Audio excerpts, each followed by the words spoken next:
दोस्तों, दिल जीत लिया एक बार फिर प्राइम वीडियो ने आदर्श बाल विद्यालय जैसी वेब सीरीज लाकर।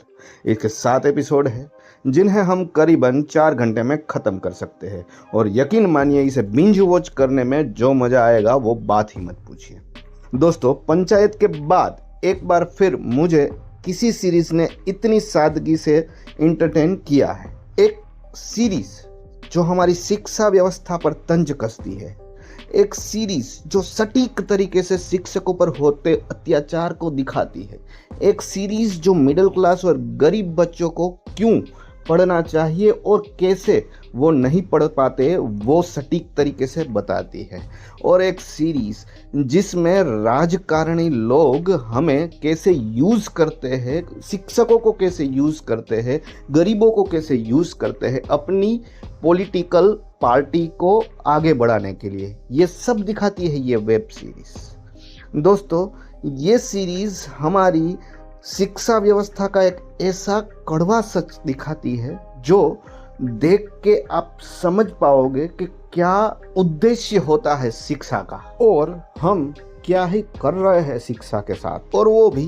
कॉमेडी का तड़का लगा के। दिल्ली के इस आदर्श बाल विद्यालय में के मेनन हेडमास्टर है, तो नवीन कस्तूरिया, अभिमन्यु सिंह, प्रसन्ना बिस्त, अन्नपूर्णा सोनी और अजितेश गुप्ता शिक्षकों के किरदार में नजर आते हैं। वहीं दूसरी तरफ देवेन भोजानी और अर्चना पूरन सिंह एक ऐसे राजनीतिक तंत्र का हिस्सा है जो इस शिक्षा व्यवस्था को अपने फायदे के लिए इस्तेमाल करते हैं। इस वेब सीरीज के बारे में बोलने के लिए तो बहुत कुछ है, लेकिन अगर एक लाइन में बोलूं तो देश के हर एक मिडिल क्लास बच्चे और उनके माता पिता ये वेब सीरीज जरूर देखें। हो सकता है ये वेब सीरीज आपको मास्टरपीस ना लगे, लेकिन ये दावा है कि ये वेब सीरीज के किरदार आपके दिल में कहीं ना कहीं जगह बना लेंगे और एक शिक्षक के लिए आपके दिल में सॉफ्ट कॉर्नर जगा देंगे। और अगर एक्टिंग की बात करनी हो तो शायद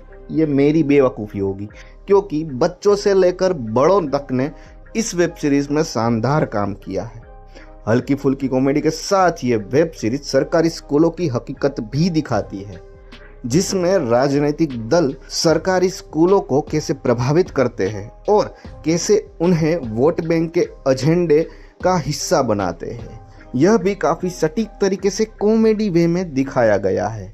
हालांकि वेब सीरीज में जितना दिखाया गया है वो मेरे हिसाब से 10% ही है, मगर अगर हकीकत देखें तो चुनाव के समय बूथ की ड्यूटी से लेकर जन जागरूकता का अभियान वो सब शिक्षक ही करते हैं, और ऐसा लगता है कि जैसे शिक्षक कम और राजनीतिक व्यवस्था के कर्मचारी ज़्यादा बन गए हैं आज की डेट में।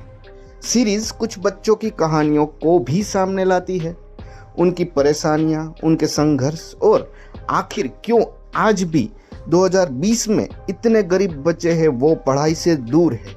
यह सब बिना किसी भारी भरकम भाषण के बहुत ही सरल और संवेदनशील तरीके से इस वेब सीरीज में दिखाया गया है। यहाँ तक कि वेब सीरीज में एक पार्ट है जिसमें इतिहास को कैसे मोड़ा जा सकता है, सिर्फ एक स्कूल के माध्यम से ये दिखाया गया है। अगर ज़्यादा स्कूल हो तो क्या हो सकता है, ये हमें लाइव देखा भी है।